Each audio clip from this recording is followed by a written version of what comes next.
I will call to order the March 2nd meeting of the Verona Plan Commission, and we'll begin with the roll call, please. Commissioner Manley, Here. Alderperson Linder, Here. Mayor Hokumer, Here. Commissioner Horsfall, Commissioner Heinzen, Commissioner Lytle is absent and excused, and Commissioner Getz is on his way and will hopefully be here soon. Thank you for that. Next, we have approval of minutes from the February 2nd meeting of the Plan Commission, and those minutes were included with your packet. What's your pleasure? Move approval? We have a motion by Mr. Manley to approve the minutes. Is there a second? Second. Second by Mr. Horsfall. Were there any additions or corrections to the minutes of the previous meeting? Seeing none, all those in favor of the approval of minutes signify by saying aye. Aye. Opposed, no. Motion carried. We do have 3 public hearings on the agenda this evening. For anyone in the audience who wishes to speak during the public hearing, we will take each one of those hearings separately, so you can follow along on the agenda. With that, I would ask for a motion to open the public hearing on a conditional use permit to allow for the construction of a 37.5-foot tall senior living complex to be located on Lot 30 of the second addition to the Prairie Oak subdivision. Do I have a motion? We have a motion by Mr. Linder. Is there a second? Second. Second by Mr. Manley. All those in favor of opening the public hearing signify by saying aye. Aye. Opposed, no. Motion carried. We are in the public hearing stage on this agenda item. And Mr. Sayre, if you would provide the background, please. This is a conditional use permit to allow a 2.5-foot height allowance to allow for the construction of a 37.5-foot tall senior living complex located on Lot 30 of the second addition to the Prairie Oak subdivision. The maximum height in the UR zoning district is 35 feet, so they are requesting that 2.5 feet. There's 2 different ways they could exceed the height requirements. One would be to amend the GDP, the General Development Plan, for this project, or obtain a conditional use permit. The applicant has chosen to obtain the conditional use permit. This is a public hearing before the Plan Commission, and this is a recommendation to the Common Council. Thank you, Mr. Sayre. With that, we are in the public hearing stage on this agenda item. If there's anyone that wishes to speak, we would ask if you would please come forward to the podium. There should be a sign-up sheet there, and then if you'd also state your name and address for the benefit of us, but also those watching at home. Is there anyone that wishes to speak on this agenda item during the public hearing? Anyone that wishes to speak on this agenda item? Going the third and final time. Anyone that wishes to speak? Seeing none, I would accept the motion to close the public hearing. We have a motion by Mr. Horsfall. Is there a second? Seconded by Mr. Heinzen. All in favor of closing the public hearing signify by saying aye. Aye. Opposed, no. Motion carried. We are now on agenda item 4A, which, as Mr. Sayre indicated, if we were to take action, would be a recommendation to the Common Council. Are there any potential motions, questions, or comments on this agenda item? Mr. Manley? Thank you, Mr. Mayor. I will move to recommend approval of the conditional use permit. We have a motion by Mr. Manley. Is there a second? Second by Mr. Horsfall. Discussion on the motion. Mr. Horsfall? I know we talked about this last month. Was there any way you could do the grading to kind of eliminate this 2.5 foot? It seems 2.5 foot is just like, not very much to figure that, but there must be some reason. But Justin Frame, JSD Professional Services, serving as a consultant to the developer. When we originally looked at the concept plan, remember we talked about reducing retaining walls to a manageable height, as well as the rear exposure of, or we'll say the south end of the lot. So there's about 18 feet of exposed grade from top to bottom, or north to south. So when we had looked at the grading for this, our objectives were to reduce the retaining wall to the east, or Redden Park, and then balance the site such that the north end doesn't have a retaining wall, which it currently doesn't, and then the south side of the site to have some rear exposure on the first level of the underground floor plate.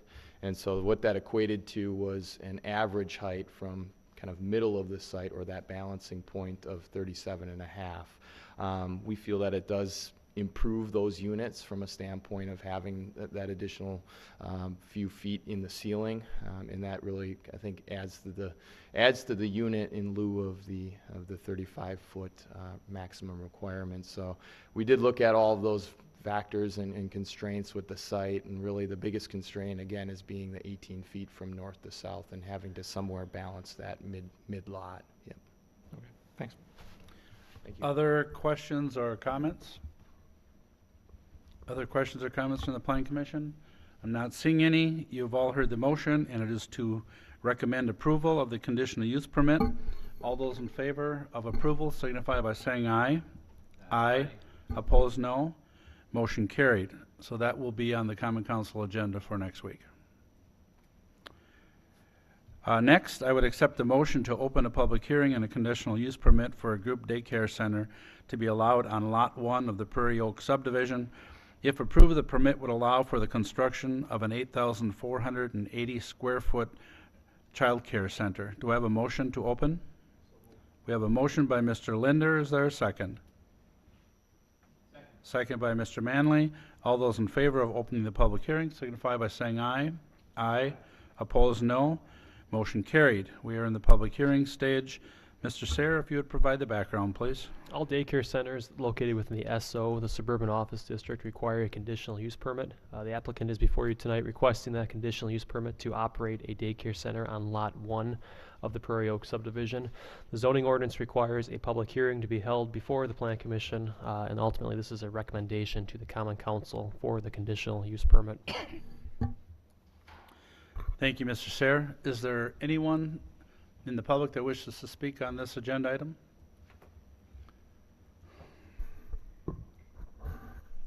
Thank you, Mayor. Brad Steiner, I'm here as District 3 Alderperson representing the Association of Harmony Hills in that area. These people are very concerned, once again, with the traffic. But on the positive side, they're happy that it's going to provide jobs. And we hope that the jobs come from within, that they don't come from Missouri. And this is something that we can't dictate, and that's what I translate to these people. But I hope that by them hearing these concerns from these constituents that they will consider this. The traffic needs to be explained very well because these people are dealing with traffic woes as we speak. No matter what exit you use, leaving Prairie Oaks or entering Prairie Oaks, people are congested. And I've assured them that we have followed the rules and the width of the road and all those things are okay, but they still want to hear from this body and of course from the Common Council if it gets to that point. So thank you very much for listening, and please explain the details. Thank you, Alderperson Steiner. Is there anyone else from the public that wishes to speak on this agenda item? Anyone else that wishes to speak?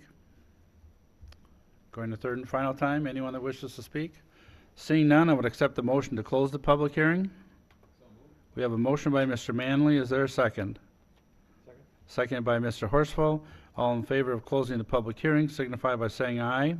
Aye. Opposed, no. Motion carried. We are now on action item, agenda item 5A. And again, this is a conditional use permit. If we were to take action, it would be a recommendation to the Common Council. Questions, comments, potential motions? Mr. Manley? Thank you, Mr. Mayor. I appreciate the comments from Mr. Steiner. I think traffic consideration is certainly important, given the proximity of the proposed development. So I think that traffic concerns are definitely a legitimate concern, but I wonder if maybe Mr. Gunblock could give his opinion on as Highway M is expanded as part of the reconstruction project, if there is any reason to believe with the traffic counts that we'd see from a business that has traffic kind of coming and going all throughout the day, maybe a little bit heavier in the morning and a little bit heavier in the evening, if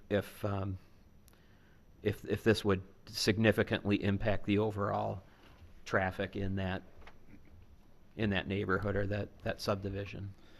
Mr. Gunlock, if you would, please. Well, as you all know, in about 2 years, North Main Street will be widened to 4 lanes all the way into the city of Madison.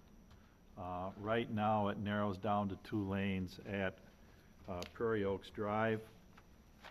That'll be a full 4 lanes, 2 lanes in each direction in about 2 years. Prairie Oaks Drive right now, I believe, is 36 feet face to face, and I believe Enterprise Drive is 40 feet face to face. Enterprise Drive has 72 feet of right of way there, and I believe we made Enterprise Drive 40 feet wide face to face. Prairie Oaks Drive, though, is 36. I would think that based on where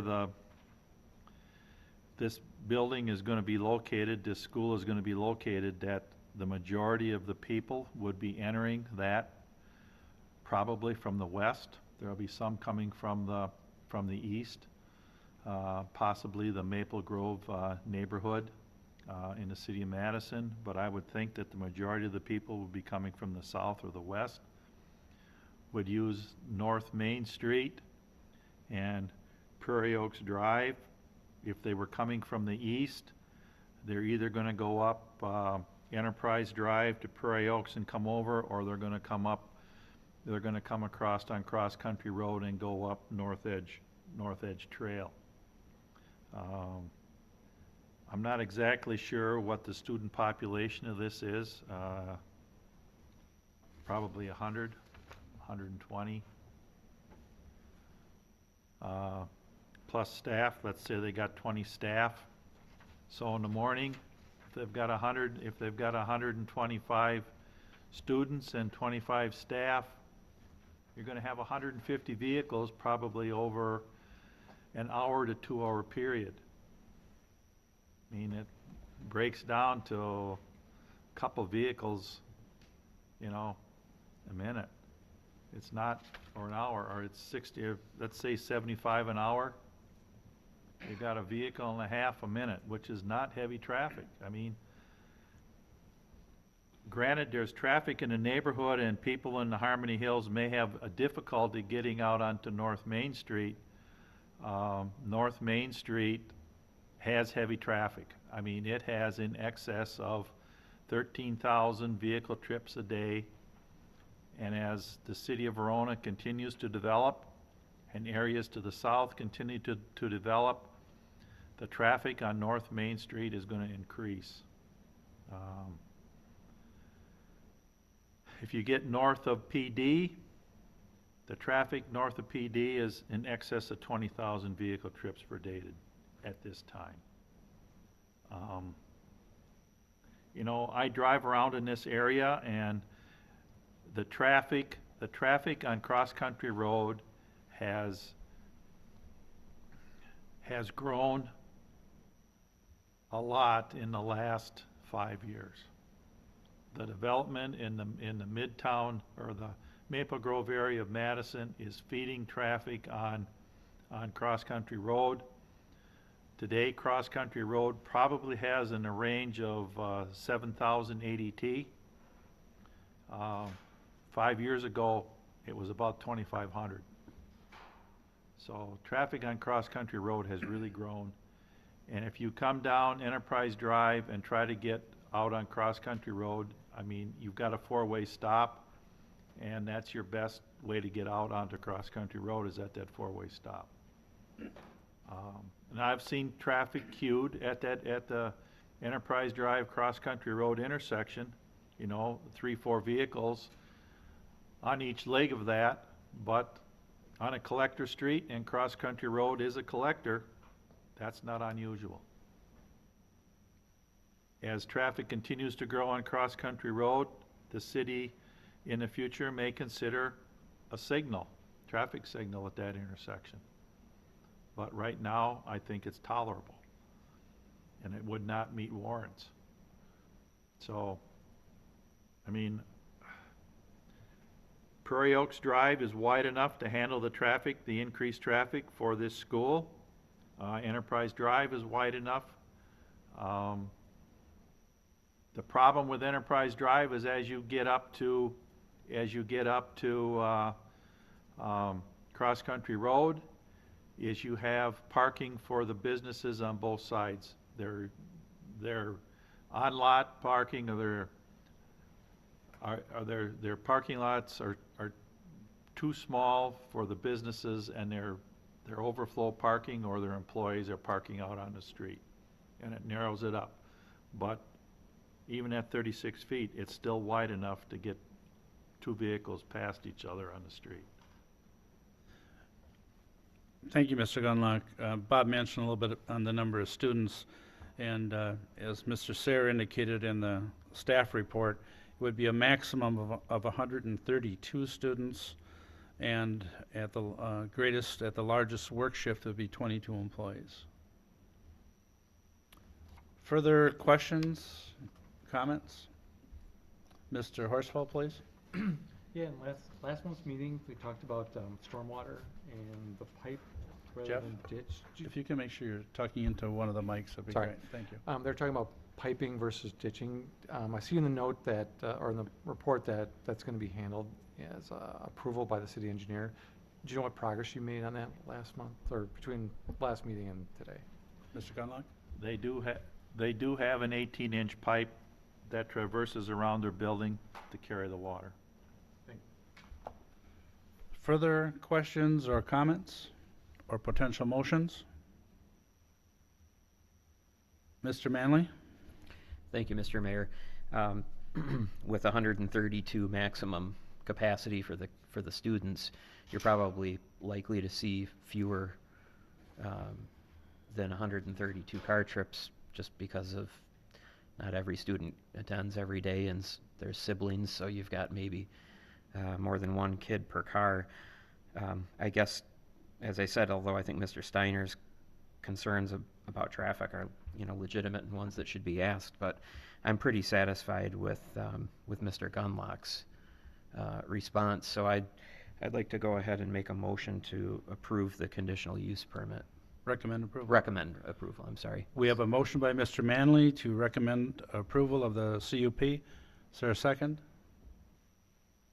Seconded by Mr. Horsfall. We are open for discussion on the motion. Any further discussion? Mr. Linder? Yeah, a question for the applicant. I thought the last meeting you talked about maybe the traffic wasn't hard, or wasn't always the same time. Was it more spread out than an hour or 2 hours? Is that correct? I'm trying to remember from last time. And again, if you could please identify yourself. Good evening. My name's Andrew Brown. I'm with Brownstone Properties, 635 Trade Center Boulevard, Chesterfield, Missouri. And yes, that's correct. In the morning, the drop-off times are primarily between 7 and 9. That's when the majority of children are dropped off. And in the afternoon, they're typically picked up between 4 and 6. Okay. Thank All you. right, thank you. Further questions or comments on the motion? Again, the motion is to recommend approval of the CUP. Not seeing any questions or comments. All those in favor signify by saying aye. Aye. Opposed, no. And that motion carries. That will also be on the council agenda for next week, Monday. Thank you. With that, we have a site plan review to allow for the construction of an 8,480 square foot child care center to be located on Lot 1 of the Prairie Oak subdivision. This would be Plan Commission action. Questions, comments, potential motion? Questions, comments, potential motions? Mr. Manley? I'll make a motion to approve the site plan. We have a motion by Mr. Manley. Is there a second? I'll second. Seconded by Mr. Linder. We are open for discussion on the motion. I'm sorry. Mr. Manley, you have the staff report in front of you? There are two conditions on the site plan. The conditions of, prior to the issuance of building permits, the city engineer shall approve a stormwater management plan and the grading and erosion control plan for the project, so subject to those approvals. Okay, I'll amend my motion to approve to be contingent upon the satisfaction of those two items. And the second concurs? Okay, we will add that to the motion. Questions, comments on the motion? Mr. Horsfall? Again, last month there was a question about matching the colors. Was that still the plan, or are you gonna kind of keep with what the original plan was? We brought samples if you'd like to see them. The color of the brick on the printout and the actual color of the brick are a little bit different. The shingle's a weathered wood, but let's show you the samples. The brick is an earth tone, it's a reddish brown, and the shingle's kind of a grayish brown. Okay. Is that satisfy you, Adam? Mr. Horsfall?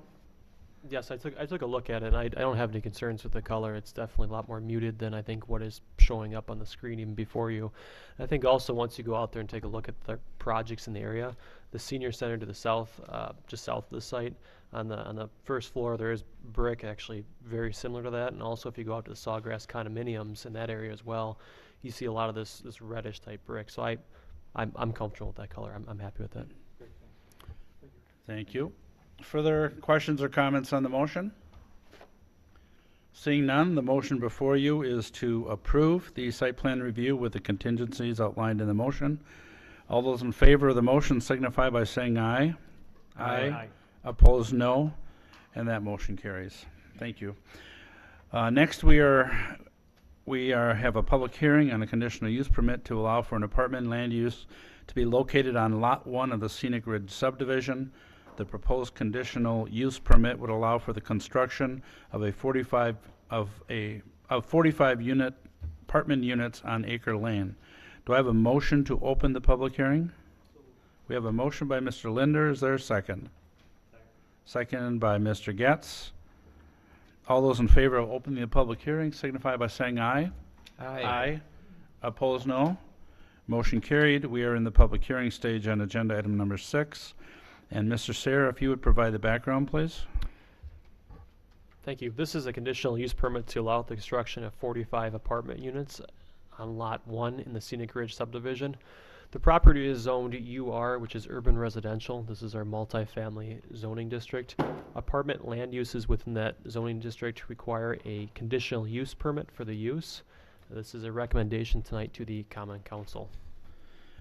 Thank you, Mr. Sayre. With that, we are in the public hearing stage. If there's anyone from the public that wishes to speak on this agenda item, if they'd come forward, if you would, please. There should be a sign-up sheet there. But yes, if you would sign there, and then also just for our benefit and those watching, if you would state your name and address, please. Sure. My name is Doug Cieslak. I live at 377 West Chapel Royal Drive, which is kitty corner to the development. And so I just had a couple of questions. And I know some of this may have been covered at previous meetings, but for my edification, we'll just presume that it wasn't. But I know there's been some discussion about traffic and how with the increased units that you're going to have with this unit, and there's another apartment building there. Has anybody looked at that and considered all the safety, the traffic safety, and et cetera? Yeah, and Mr. Gunlock, our engineer for the city, is prepared to respond to that. So Okay. why don't you go through all your Sure. concerns and then we can. And just one other was the stuff that was online didn't really show kind of a grading or what the final elevations would be out there. And I was just wondering if it was possible that there could be more screening from where the landscape areas are, kitty corner, or would be, directly across from us, kitty corner to that. There'll be a parking lot and then ultimately the apartment. And I was just wondering if, I know that they've got a lot of landscaping there, but I didn't know what the elevations were going to be. And I thought more could be done there to screen the parking lot and all those activities from, the other residential properties. And if any of that was considered in the development plan. And we will respond to that as well. Okay, so. and then the only other thing that I was looking at was, I presume that there will be is there gonna be like a wet retention pond? It said that they were gonna tie into the existing stormwater system there. I presume though that that system wasn't engineered to accept or to be for those, so I'm presuming that they have to manage their own stormwater. Is that right? We will respond to that as well. I think we'll take all the questions and concerns and then we'll Sure. respond, No. otherwise. And then if I have any more after that, and then, then the only thing was just the concern for the bridge traffic, the traffic over that bridge and what that's Okay. mean, et cetera. So that's all I have, and I'll wait to hear more. Thank you very much, Mr. Cieslik. Thank you. Is there anyone else that wishes to speak this evening?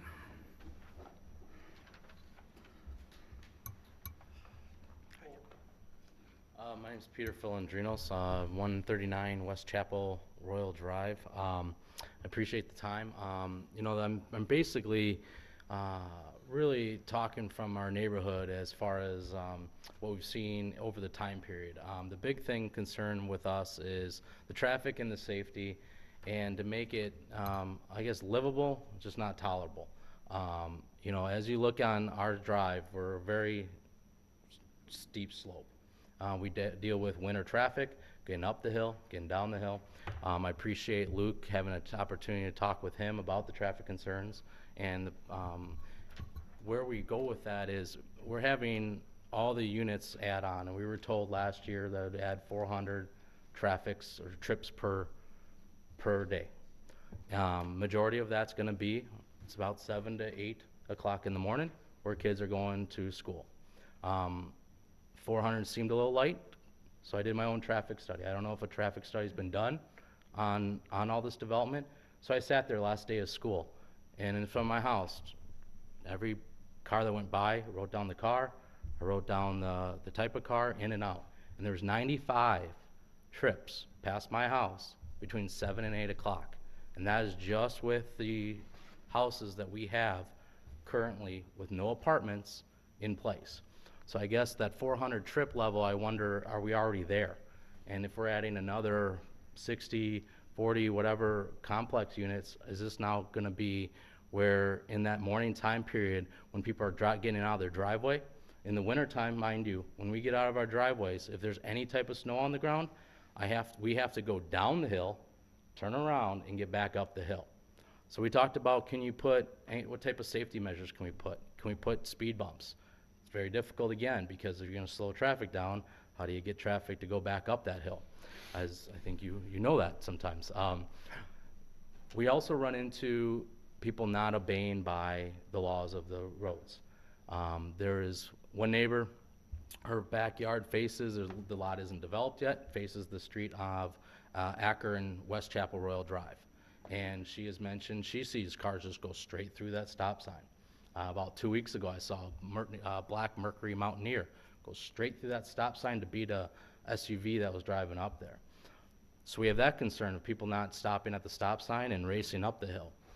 Today, one of the apartment complexes, I believe it was a black Volkswagen Golf. I can hear the engine zoom, racing up our hill. The other concern we have is going on from Locust on to West Chapel Royal Drive. All those neighbors are very concerned every time they try to get out of their driveway. It is turn and let's go down a hill and race down that hill as well. So a couple things that I guess we're concerned on is definitely traffic, and what can we do to be proactive about this traffic? Not just say there's only 1 per 30 seconds or 2 per minute, but we have kids, we have school buses. The school bus now is picking up on the other side of the street, so every single kid that goes to that school has to cross these streets and no one's stopping at the stop sign. There's 2 kids right on the corner there that with high snowbanks, they can't see, and they have to cross the street, and cars are going straight through it. So I guess a couple of things that we came up with is there stop signs that can be put into place? Speed bumps. But the big thing is, I know we have to have, about 9 years ago, I believe, if I'm reading properly, I wasn't in Verona then, but decided to have multi-unit families in subdivisions. And you have I think it's the Prairie Oaks, if I got that correct, the apartment complex there, that last time, that concerns on traffic, and the apartments weren't that much of a concern. And then I looked at Cathedral Point and where the apartment complex is designed to be there. And then I look at ours, and ours is different, okay? The one at Prairie Oaks, there's multifamily homes across the street, and it's right on the road. It goes out a road. It barely affects the neighborhood. Where you're gonna put Cathedral Point's apartments as well is, again, right next to the road, and it's one little street out to a main road. Where ours is going through a community with kids, community that have people in and out of their driveways trying to get to and from work. So I guess I look at us as our situation's a little different because we are having all this traffic go through the neighborhood and not right next to the road. I know last year I asked, can we put an access point from up to Locust Road? And I was told we'd have to raise it 9 feet, which for us is no problem. But again, I guess we proposed too, maybe we don't be able to put this apartment complex in until there's a second access point for those apartments to get out, because otherwise, all that traffic goes right up to West Chapel Royal Drive. They will not drive up the road to get to Locust to go back over to the bridge. I took video of that last year, that there's no reason for anybody to do that. So as a neighborhood, we're really asking for a proactive approach to come up with our safety concerns, our traffic concerns, and not just be a reactive situation. We do have mentally challenged kids on my block too. They're walking to school. Changing the bus to the other side was a big challenge for that boy. My kids walk with the boy down the street. You know, we do what we can, but every little thing like this is causing a effect. And I guess as a neighborhood, that's what we're concerned about, is traffic and safety for our kids and safety for us in and out of the driveways. So appreciate your time. And thank you for coming this evening. Is there anyone else that wishes to speak on this agenda item?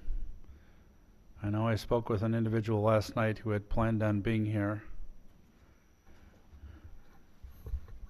and is not here at this point. Anyone else?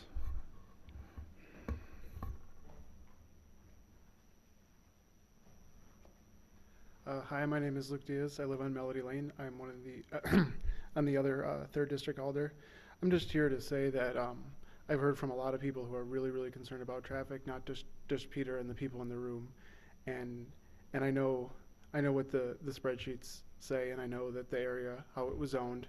But I think that we need to, as a city, kind of go above and beyond what is merely listed as okay, and try to really be proactive and make it as safe as possible, and keep it a really nice place to live.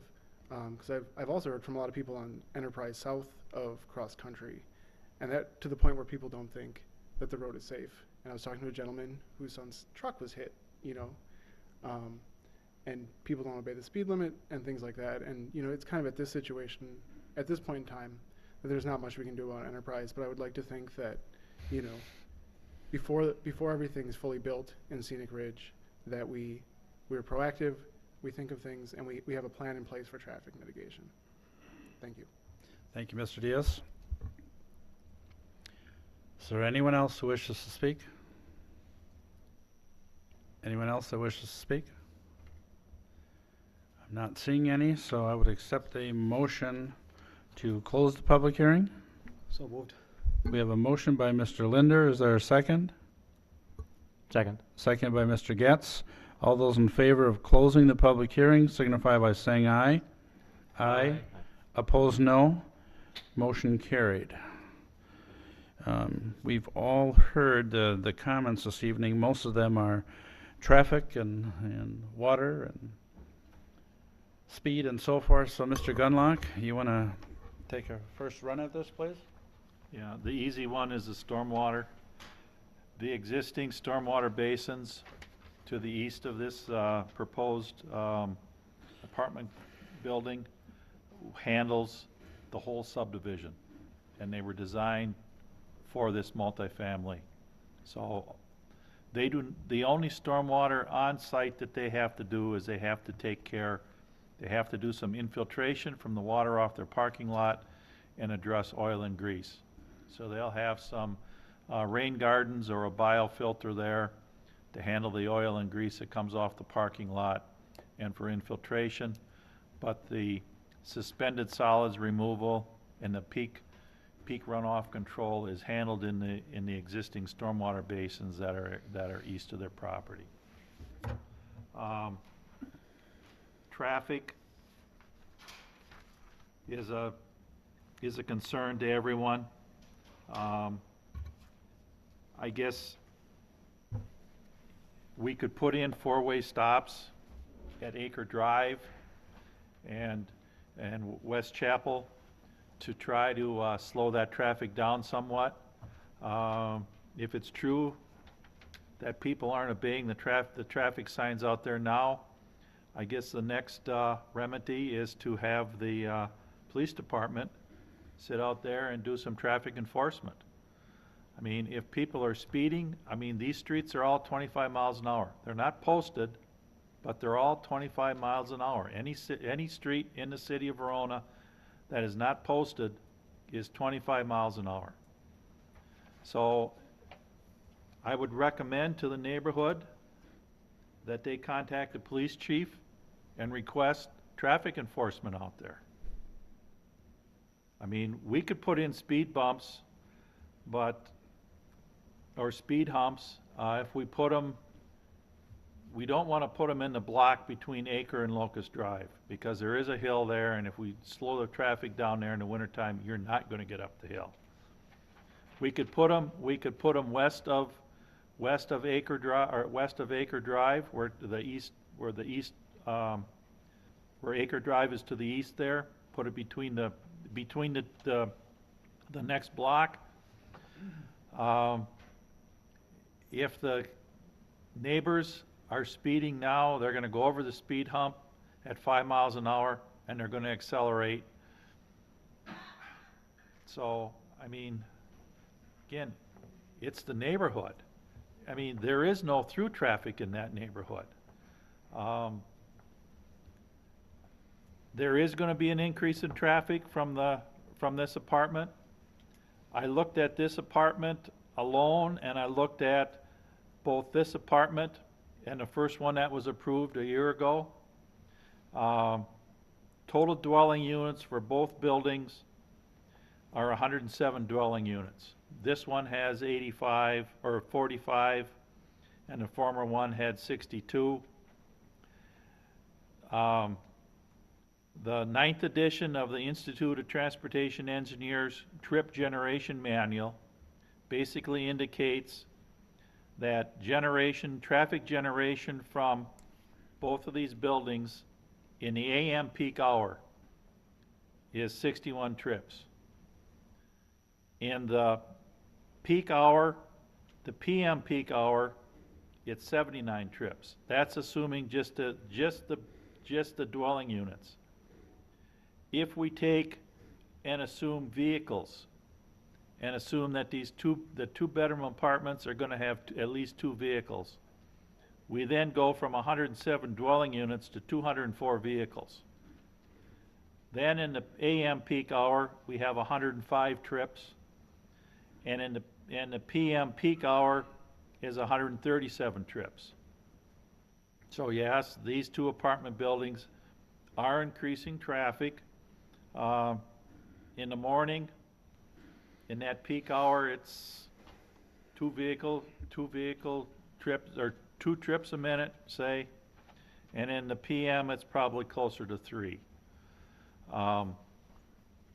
Again, West Chapel, Royal Drive is a collector street. It was built 40 feet face to face. It's designed to handle around 7,000 vehicle trips a day. That's a lot of traffic. If you're familiar with Schrader Road in Madison, the west side of Madison, that has around 7,000 to 8,000 trips a day. It's about the same width. Cross Country Road is approaching 7,000 vehicle trips a day. Existing, and I don't know how the traffic breaks up in the neighborhood. If all the traffic in the neighborhood is coming up to Chapel Royal to get out to Locust Drive, or if some of the traffic is using Scenic Ridge Drive and West Whispering Pines. But if we take all the traffic north of Scenic Ridge, there's probably 400, well, there's probably 150 lots in that area. So 150 lots, residential homes will generate approximately 10 vehicle trips a day. So you've got over 1,000 vehicle trips from the existing residential development. And in the peak hour in the morning, that's added in. Yeah, you're gonna see a couple hundred vehicle trips coming on Locust, or coming on Chapel, or West Chapel Royal in that peak hour in the morning. I guess what we should probably think about is putting four-way stop at Locust Drive and West Chapel, and also a four-way stop at Acre Drive and West Chapel. That should slow traffic down considerably, but if there's people out there that do not stop at the stop sign when they come up to it, if they see it's clear from the other direction, the only thing we can do is put an officer out there and do some traffic enforcement. I mean, I can't drive for these people. I mean, if they're not obeying the laws, then the neighborhood has to request that the Verona Police Department do some traffic enforcement out there. The other thing is, if you want these stop signs, you should go to the Public Safety Committee and request them. Mr. Gunlock, and I'll add to this, and I think most people know that I live in that subdivision, and I'll agree with Peter that there's people that are not stopping for the stop signs. And my wife and I were the second family to move there, and I've never lived in a new subdivision before, but I did find that it was just watching people that they roll through the stop signs. It starts when there's not a lot of traffic, to begin with, and then I think it's more a habit than anything else. And they get in that habit. And I have mentioned that to Chief Coughlin, that there are people that are rolling through the stop signs. And that is a traffic enforcement issue that we should be able to deal with. I'm wondering if, Mr. Gunlock, can you also speak to the issue of the Locust Street Bridge, please? The Locust Street Bridge is going to be widened this summer. We're adding an 8-foot wide sidewalk on the east side. The existing pavement width there is 28 feet face to face. That is not going to change. That allows for two 11-foot traffic lanes in each direction, plus a 4-foot bike lane on each side. We're not going to widen the traffic lanes, but we are putting a pedestrian sidewalk on the east side of the bridge, and the sidewalks that lead up, the bike path that leads up to it will be carried up to the bridge. That'll just be a sidewalk going to the bridge, a 5-foot sidewalk. And on the north side of the bridge, that 5-foot sidewalk will be carried north to the existing sidewalk. So there will be a pedestrian crossing on the Locust Street Bridge by the end of the summer, probably by September 1st. Okay, I think we hit most of those concerns. Mr. Sayre, would you respond to the landscaping and screening, please? Sure. I think one of the comments was regarding the elevation of where the elevations in the site plan would be. And looking at the site plan, the elevation in the corner here, that's approximately looks like about 990. The first floor elevation of the apartment project would actually be 992. So the building, the apartment itself would be at 992, so 2 feet above where this corner is, and the slope of it would be kind of unchanged of what's out there right now. As it slopes in this area, it'll slope downwards as well, kind of existing what's there. So for the most part, it's going to be relatively flat.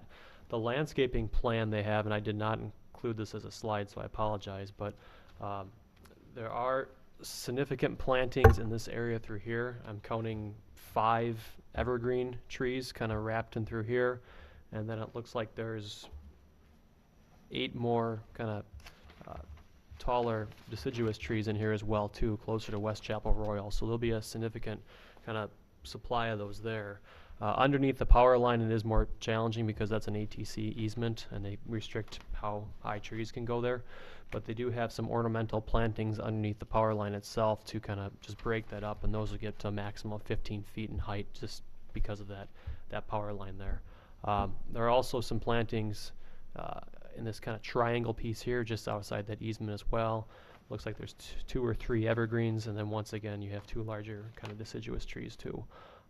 So there is a good chunk of screening in there. They're larger pine trees, so over time they will grow up and become quite large. So from a code standpoint, the landscaping plan meets the requirements, and I'm happy if you send me an email, I can send you all this information too if you'd like to see more about it. Mr. Mayor? Go ahead, Mr. Gunlock, please. Yeah, the, inside the horseshoe for the parking lot, they are raising the grade there, or the grade there will be approximately 12 feet higher. There's actually a mound there underneath the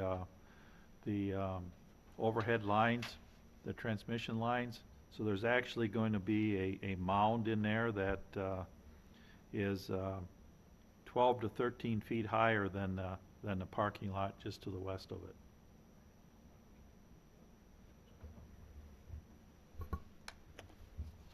Okay, Mr. Gunlock, one other thing I was wondering if you could speak to, and that is the issue of a second access point.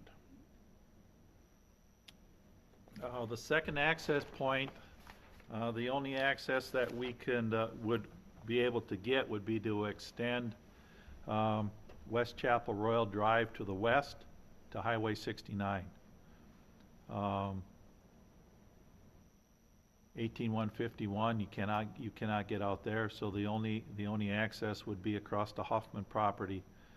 And at this time, Mr. Hoffman is not interested in developing his property. Thank you, Mr. Gunlock. With that, we have discussion, comments, questions, potential action. We did. Yep. So we are on agenda item 6A, discussion and possible action regarding the conditional use permit. Mr. Manley? Thank you, Mr. Mayor. This is a question for Bob. Bob, is there any way that we can, either with traffic calming devices or some other lane-related structure, that we could attempt to, for lack of a better word, steer the east-west traffic that could take Chapel Royal Drive to take Acre Lane instead, so that, I guess in other words, people wouldn't be traveling east and west on Chapel Royal Drive between Willow Run and Acre, in the southern half of Acre Lane, to access the multifamily, that they would get sort of steered to the north. Mr. Gunlock? You'd almost have to make West Chapel Royal one way and part of it, or close it off. I don't think you want to do that, because in the future, be it 10 years or whatever, when it goes through to Highway 69, it is a collector street. And you don't want to take that traffic down West Chapel Royal and take them onto Acre Drive and run them around the loop and then bring them back out back out to West Chapel Royal Drive if they want to go across to Highway 69 in the future. But in the time being, I mean, we're not obviously we're not there yet, but The only traffic you're shunting over there would be the apartment traffic. Right, and I For the think that's 45 units, That's and- the point, though, right? Is to try and keep the apartment traffic out of the neighborhood to the greatest extent possible. Mr. Gunlock? I'm not sure that that is gonna work. I mean, you're taking, and then what you're doing, if you shunt the traffic, the apartment traffic over there, you're shunting all the traffic that wants to go west over there. So all of the west half of that subdivision has to go down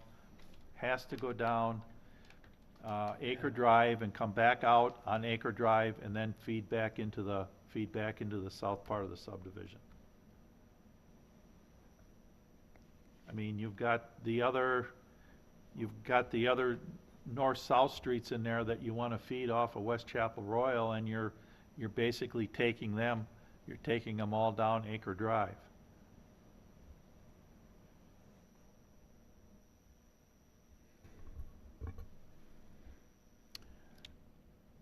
Other questions or comments? Mr. Linder? Thank you.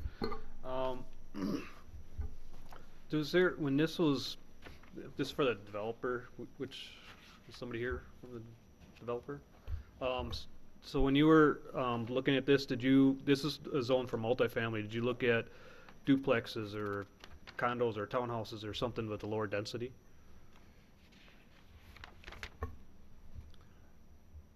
And again, if you would just introduce yourself, name and address, please. Brian, excuse me, Brian Stoddard. I'm the project architect, Avenue Architects, Spring Green, Wisconsin. We did look at some, trying to do more of a complex of buildings, but because of that ATC easement that's bisecting the site, it really restricted us on how we could develop that. You know, if we break the building up into two buildings even, we looked at that, and it just starts chewing up so much site. It's really such a limited developable area that it didn't work out for us. Did you look at even single-family homes? I know it's zoned multifamily at the time. Yeah, because it's zoned multifamily, that's what the developer wanted to pursue. Go ahead, Mr. Linder. You know, so this the whole idea of multifamily. In general, I see that, you know, a couple problems. One is with the initial building right next to the residential. There's some things that I think we'll do better in the future, but this one, I think we could have done some improvements on. So there's no division between the original 60-some unit place and the residence, which I think is a real problem.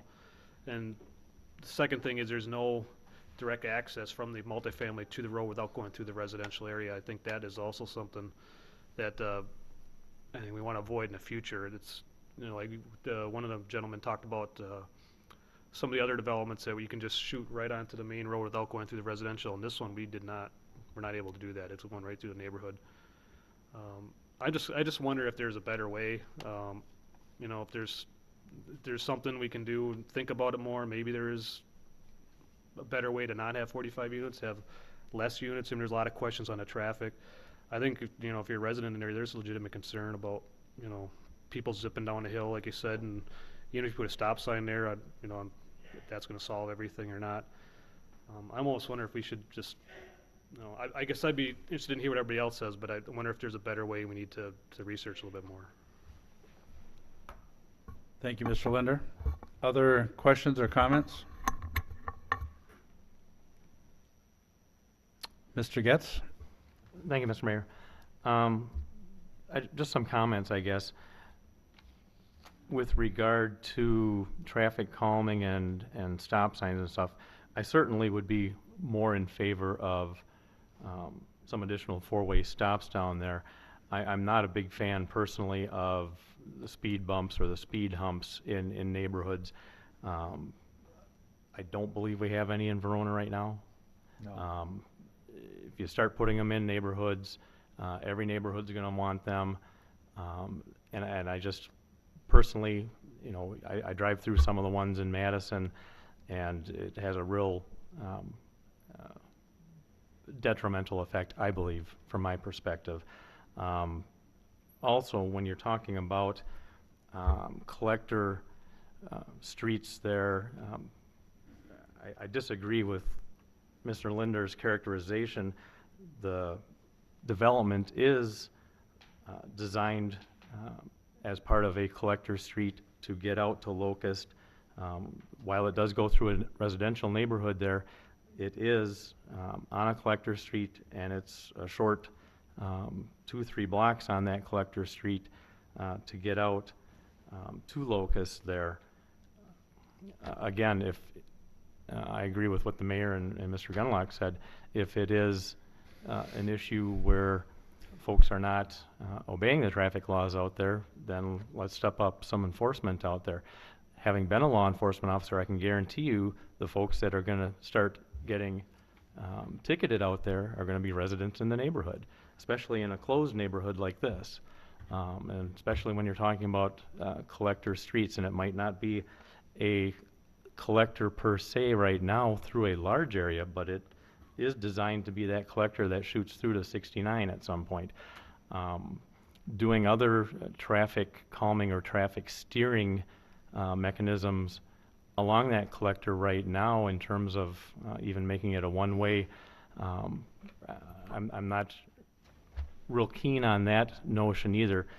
Doing something like that now and then 5-10 years down the road pushing that collector through and then changing that, you've got the neighborhood trained on it being a one-way street or whatever other measures you put in there, and then change that around and put it back into a two-way. That could cause some problems too. So I understand the traffic is an issue, but the zoning for the multifamily has been there from, as I understand it, from the beginning of this subdivision. So, thank you. Thank you, Mr. Getz. Other questions, comments? Mr. Manley? Thank you, Mr. Mayor.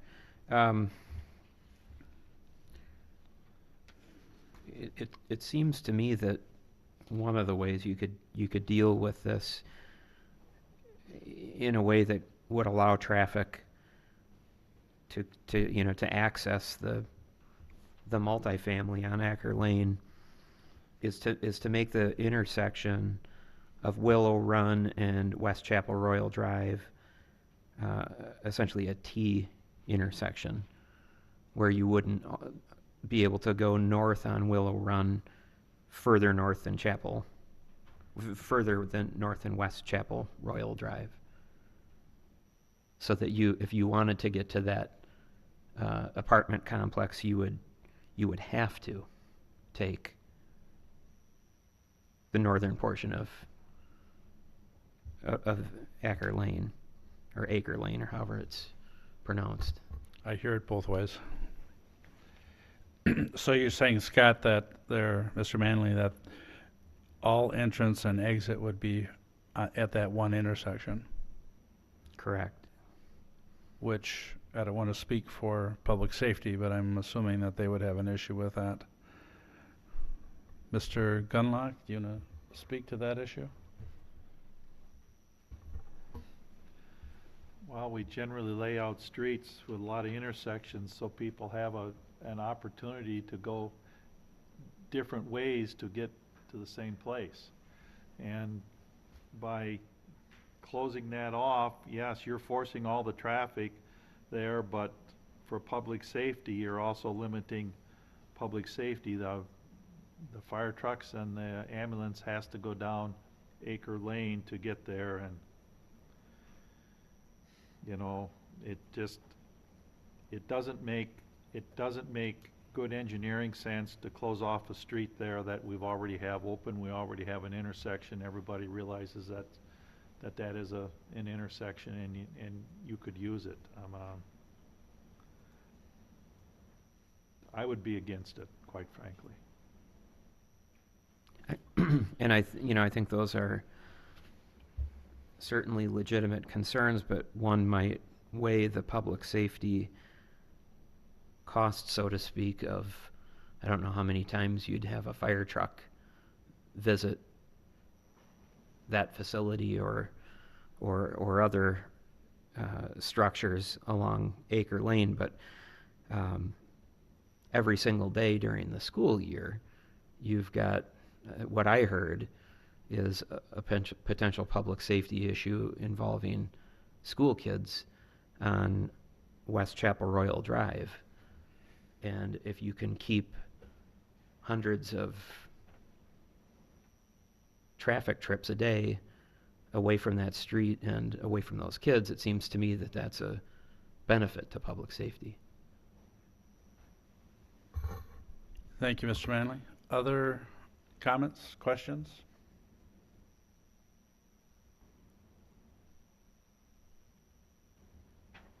Comments, questions, potential motions?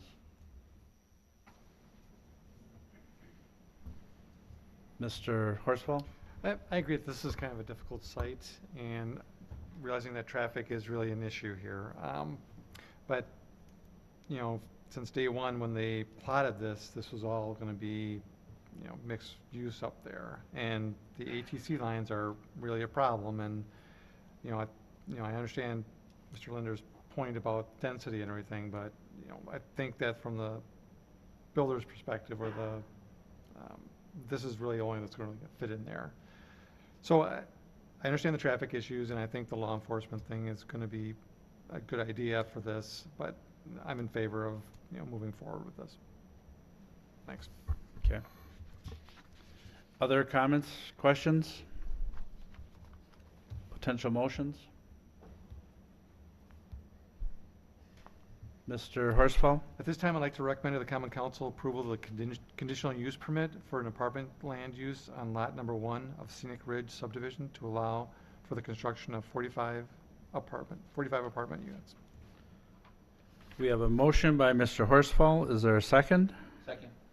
Seconded by Mr. Heinzen. Questions or comments on the motion? Just one other comment that I just thought of. I know when we were talking about the first 2 buildings, there was some concern as well about parking on the street, and that is something that certainly that the city we control where parking exists or where it does not exist. So if there'd be an issue of people parking on the street in the future, that is something that through the Public Works Department and the Police Department we could handle that concern. Other questions or comments on the motion? Mr. Getz? Thank you, Mr. Mayor. Just a comment to the notion of safety and children and such. I am not anti-children. I have 3 of my own. I am not anti-school children. There are school children all over the city. The concerns that have been raised about school children and school-age children being out in the neighborhood, that's everywhere in the city. That's in the neighborhood I'm in over at Harvest Hills. That's certainly in the downtown core where you don't have sidewalks in the majority of those neighborhoods where kids are walking to and from school. It's on Whalen Road where there are several elementary school and middle school, high school pickups along the way. For me, the focus, I believe, is more on the enforcement of the existing traffic laws. Put in some more stop signs, sure. That will help. The other measures there, again, I've already spoke to that. I'm not a big fan of that. And part of it comes down to the neighborhood policing themselves, too. And being good neighbors, I understand that not everybody follows those rules. And if not, then dial the phone and call the police department. Thank you, Mr. Getz. Other questions, other comments? Mr. Manley? Thank you, Mr. Mayor. Although I agree with Mr. Linder and his analysis on how the multifamily in this particular neighborhood was planned for and developed, I think that, you know, that horse has kind of left the barn, and I think we as a city are more cognizant today of how we do multifamily development planning in residential areas than we probably were 4 or 5 years ago. So that being said, I'm not opposed to doing multifamily here. In fact, that's where it was planned to go. So it makes sense to put it here, and I'm not against the development, and I'm not against the building. I think it's a fine-looking building. I do have concerns about the traffic, remaining concerns, and while I agree with my colleague that everywhere has kids and everywhere has traffic, and that law enforcement can play a role, you know, as of a few months ago, I just moved to a different part of Verona, but I used to be at the corner of Lone Pine Way and Hemlock, and in the morning, because of Country View Elementary, there would literally be hundreds of vehicles coming through our subdivision, dropping kids off for school. And the police department does the best job that they can to enforce the stop signs that are numerous in that subdivision, in the Kettle Creek subdivision. But even when you ask for additional patrols, I mean, the reality is we just don't have enough patrol officers to be in every neighborhood or every hot spot patrolling all the time. We just don't have those resources. And you know, I think that there are enough, in my mind, there are enough unanswered questions about how you deal with the traffic here that at this point in time, I don't feel like I can support the conditional use permit. Thank you, Mr. Manley. Other questions or comments on the motion? Mr. Linder?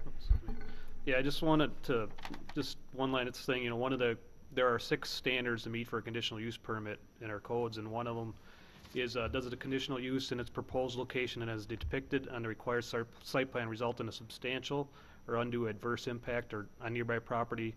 And another one is character of the neighborhood, if it has an adverse impact on the character. I just feel like some of those things are, you know, good questions to ask. I feel like we had questions on, you know, what's traffic, if we can change some stuff, stop signs. I just feel like there's too many questions yet. Maybe 45 units isn't right. I just feel like we should be thinking about this a little bit more. So I'm not going to vote for this. Thank you, Mr. Linder. Go ahead, Mr. Linder. Maybe I just want to be clear. I would prefer to postpone it until maybe we can look at this stuff, but because that's not an option right now, I'll vote against it. Other questions or comments on the motion? The motion before you is to approve the conditional use permit, or recommend approval to the council of the conditional use permit. Seeing no other questions or comments, all those in favor of the motion signify by saying aye. Aye. Opposed, no. No. And the motion carries. We have Mr. Linder and Mr. Manley voting no.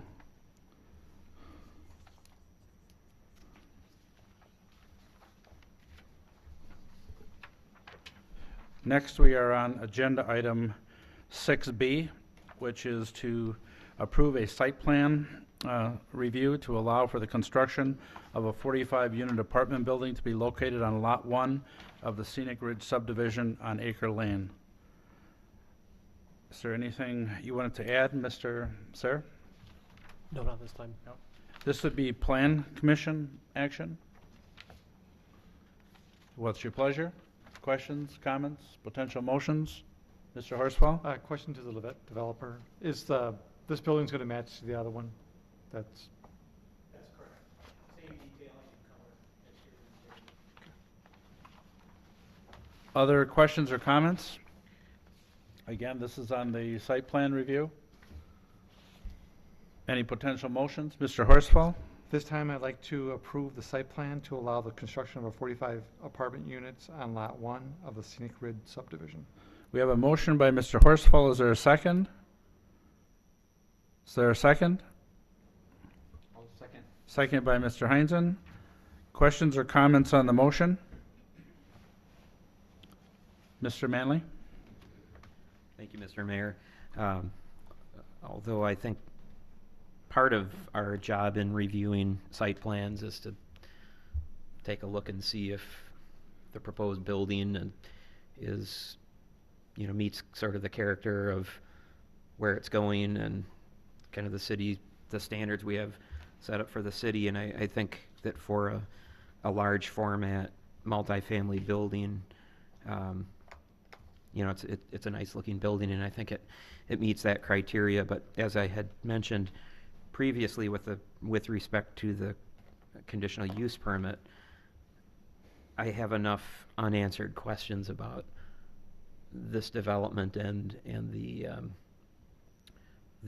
associated traffic and neighborhood impacts that I'm not going to be able to support the site plan at this time. Thank you, Mr. Manley. Other questions or comments on the motion? Other questions or comments?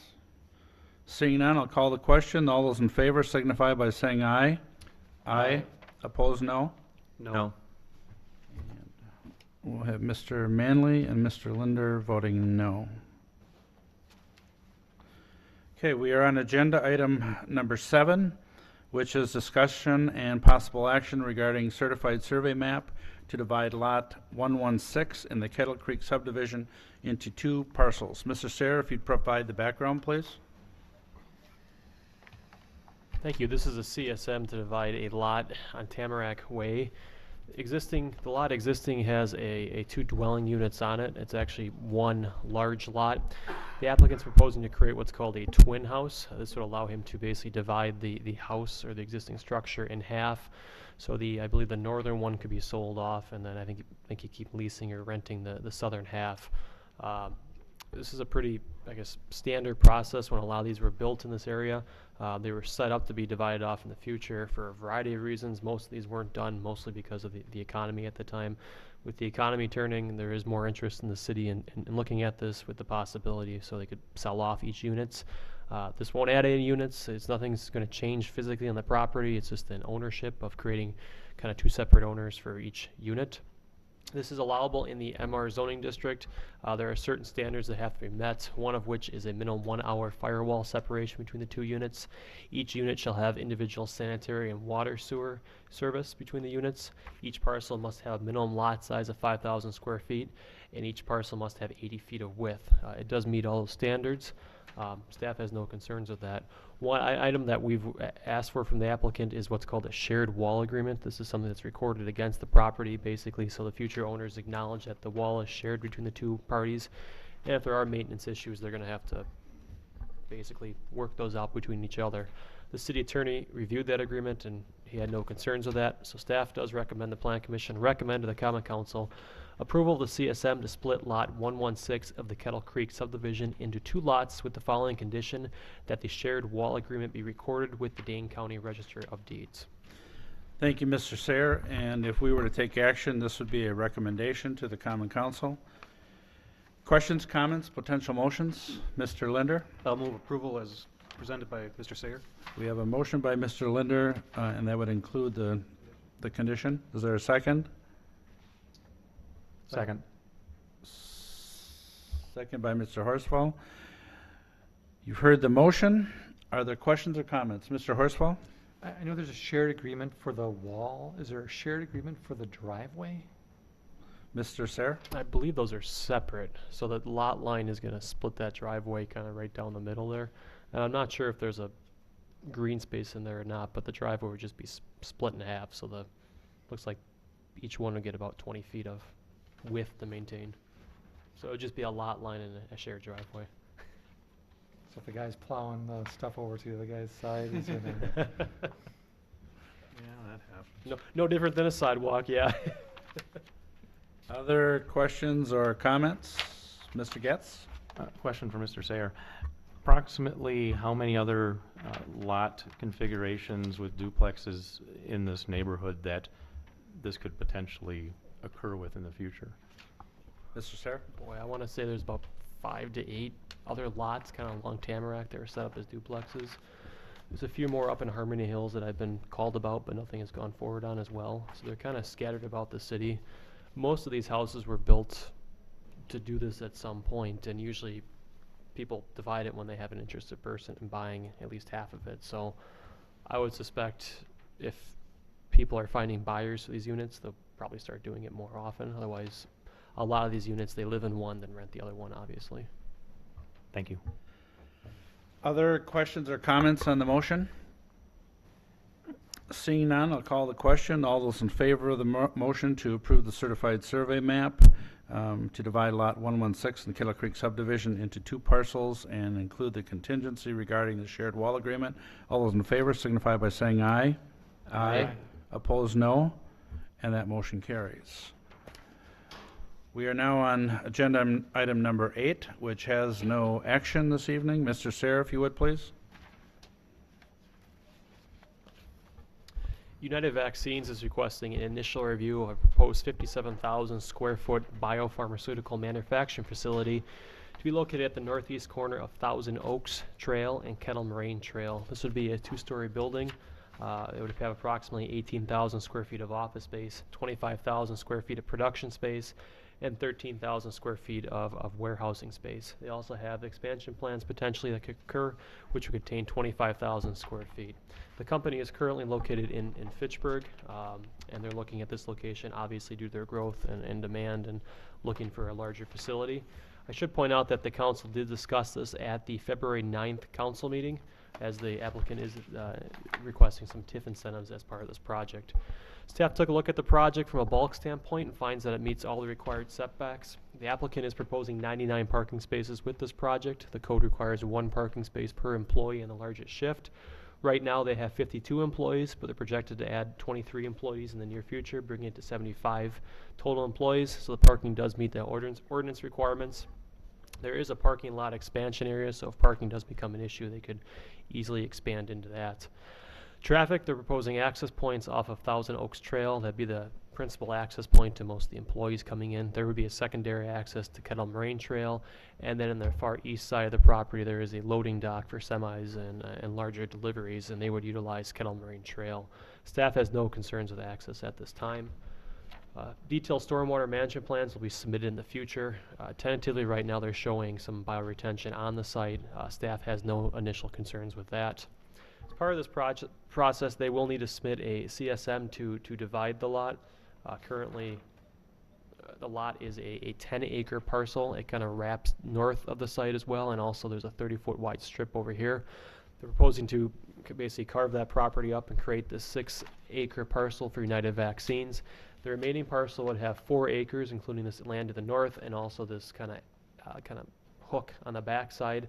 The reason for that is the lot north of here would be rather long east-west, and there's some concern that when a development comes in there, if they need to utilize larger vehicles, it'd be very difficult for them to make deliveries and turn around on that property with a building on there and stormwater. So the thought was providing this kind of east access point out here would give trucks an easier time getting out of there. So initially, staff has no concerns with that. Obviously, the applicants will need to create that CSM, and we'll take a look at that as part of the process, but it makes a lot of sense to do it that way. Architecturally, the building will contain high-quality materials. It will include wall panels on the back side of the manufacturing warehouse space. It will also include brick, which is shown in the front here, and a large amount of windows facing Thousand Oaks Trail. Proposed building materials are consistent with what's in the industrial park already, and staff thinks they'll blend nicely with what's out there already. So that staff recommends the Plan Commission review the submitted materials and provide feedback to the applicants. I know both applicants are here tonight, and they'd be happy to answer any questions that you might have. Thank you, Mr. Sayre. We're certainly happy to give the applicant an opportunity if they wish to speak at all, or if you want to respond to questions if there are any. Respond to questions. Questions or comments from Plan Commission members? Are there any questions or comments? Mr. Horsfall? I guess, Adam, a lot of times we've tried to push the buildings towards the corner. So like Thousand Oak Trail and Kettle Moraine, and then leave the parking kind of in the back. Any comment on that at all? Mr. Sayre? Yeah, I thought about that, and I guess the reason I didn't suggest that partially was because if you look at the swap shop, they have their parking lot in the front there as well. Obviously, the brewery has their parking in the front too. I just didn't, to be honest with you, I didn't think it was appropriate on this site. Okay. I think the other challenge for this one too is if you push it to the back, it would impact that future expansion as well too. It kind of complicates that and really makes it a lot more complicated than what it could be. Okay. I think with the fact that it's an industrial area, I think this is appropriate. Okay. Thanks. Thank you, Mr. Sarah. Other questions or comments? Mr. Linder? Thank you, Mayor. So kind of with the parking, so the employees are all funneled into an entrance where? Where are they all going in? Well, I guess the funnel will have two sides. The majority, I think, are going to come off Thousand Oaks Trail. That's the quickest point of coming into the property. And then you'd have a secondary access from here. Once they park, where do they go? Oh, I'm sorry, the front door would be, I believe, in this That's where general everybody's area. going to go? You're going to funnel them all through there? Okay. I was curious. I thought maybe it'd be the top side there, so that makes more sense where you got it there. Thank you. Thank you. Other questions or comments? Mr. Manley, please. Thank you, Mr. Mayor. I think it's exciting to have another business that wants to come to Verona and be a part of our community and be a part of this development. And I was very happy to see this on the agenda and read about it in the staff report. And I think it's a good-looking building, and the idea of bringing more high-tech manufacturing to the city of Verona is, I think, a good thing. Thank you, Mr. Manley. And as we mentioned at the city council meeting, whenever we have an existing building that's in one of our neighboring municipalities that we work very closely with, we always inform them that we're having that type of conversation. And that if a business approaches the city of Verona, certainly we're going to talk to that business, but we're not out there actively seeking to take other businesses away from our neighboring communities and our friends, other municipal friends. So wanted to make that point. Other questions or comments? Other questions or comments? I agree with Mr. Manley. This is exciting, and we look forward to working with you more here in the future. Mr. Sayre, we are on agenda item number 9, which is, again, no action, but discussion regarding initial site plan review for a proposed 12,988 square foot office building to be located at the southwest corner of Solar Court and County Trunk Highway M. Mr. Sayre, if you would, please. Thank you.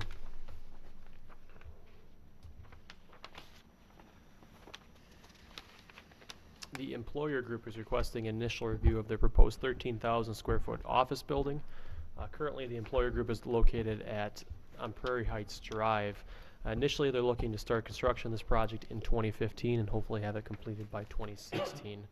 As the mayor explained, the property is located on the southwest corner of County Highway M and Solar Court. County Highway M is running approximately in this location, and this is Solar Court. Staff reviewed the project from an initial bulk standpoint and finds that it meets the required setbacks. I should point out that there is a proposed existing stormwater pond in front of the building. One item that we've pointed out to the applicant to take a look at is the building currently gets very close to encroaching upon that pond. So most likely it either needs to be pulled back or the pond will need to be adjusted. The applicant is aware of that, and they'll work through that requirements. The project itself will require 37 parking spaces.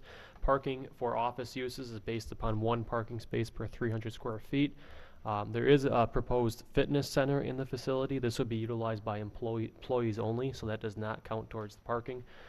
So the applicant does meet the minimum requirements for the parking on the property.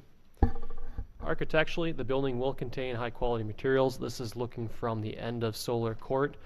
You have a significant amount of stone veneer on the first level.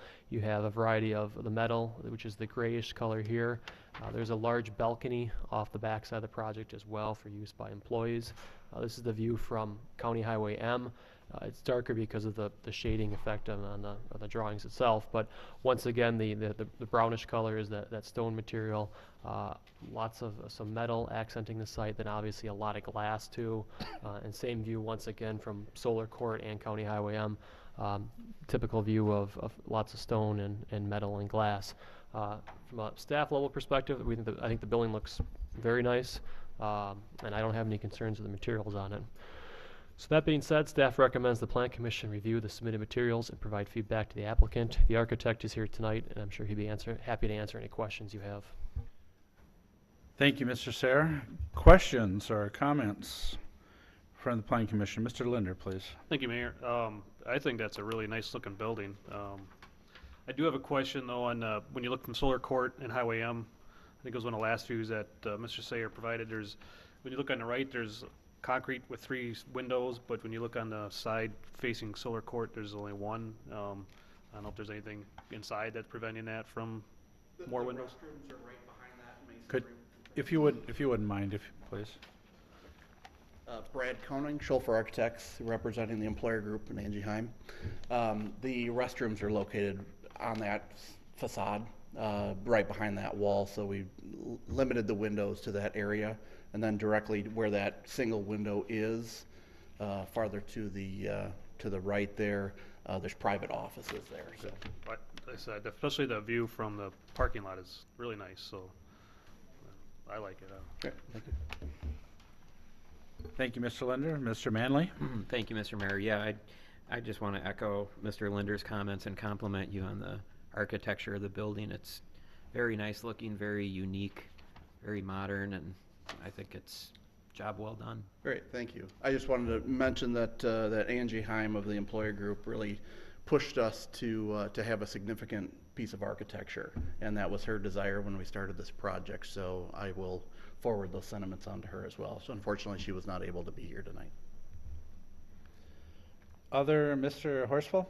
It just seems, I'm in favor of the building also, but it seems out of place when you have just to the other direction storage units. I mean, are you going to have some kind of blockage of that so that you don't see that? Or? I mean, as you can see in the site plan, I mean, we're limited by the parking lot, and so we wanted to put that parking lot on the south towards the side. And our plan is to heavily landscape that island kind of between there. They do own those storage buildings as well. That's part of their property as well. So yes, I think we'll do everything we can to try to hide those, but definitely we're trying to put a better face on M than the existing storage units. Great, thank you. Other questions or comments? Not seeing any. Again, if you can pass along to her as well that we're looking forward to working with you as you move forward with the project. Thank you. We are on agenda item number 10, Planning Department announcements. Mr. Sayer, please. I just have a few things tonight. The first one is the April Plan Commission meeting will be on the first Wednesday of the month, not the Monday. I know a couple of you can't make it. Yep. And if anyone has plans coming up that may have changed since the last meeting, if you're not going to make it, I guess if you could let me know sooner than later, I would greatly appreciate it. Other item that we have coming up is on March 16th, which is 2 weeks from tonight. We're looking at doing a kickoff meeting with our new economic development consultant. We're kickstarting the CDA. We're inviting the Plan Commission, the council, and also CDA members, and I believe members of the chamber as well too. I haven't sent the invite out yet, but just tentatively, if you can mark your calendar for March 16th, if you can make it, it'd be great. It's probably going to start at, I think at 6 p.m. I think we talked about, but it's either 6 or 6:30. I think 6 p.m. I'll finalize that with Bill tomorrow, and we'll get something out to you shortly here. But if you want to pencil it in, that'd be great. That'd be great as we move forward with that process. As much input as we can possibly get, and we would appreciate Plan Commission input as well. And I think lastly, I guess if you have any questions for me about updates on projects, I'm happy to answer those right now. If you want to know where any projects are at, I know that's a question I get here and there. So if you have any questions, feel free to. We've got a couple minutes here, I guess. It's only 8 o'clock. So if you have any questions, I'm happy to answer. If you answer them, if you have questions of, we approve this, can you tell me what the status of it? I'd be happy to at least try to answer those questions. Questions or comments? Any updates? Mr. Heinzen, please. Sure. I'm curious about the hotel in Liberty Park. Sure. Mr. Sayre? My understanding is that project is moving forward at some point this year. Yes. So I'm in the process of trying to get a meeting to kind of update on the status of all those projects, and we'll kind of go forward from there. I think when they were here last time for the last initial review, they said it was going to start here in 2015. So that's still my understanding. Other questions for Mr. Sayre? Not seeing any. I know on behalf of the Plan Commission, we want to thank Ms. Schofield for taking the minutes this evening in Bill's absence. So with no other business before us, a motion to adjourn would be in order. We have a motion by Mr. Manley. Is there a second? Second by Mr. Linder to adjourn. All those in favor of adjournment signify by saying aye. Aye. Opposed, no. Motion carried, and we are adjourned. Thank you, everyone.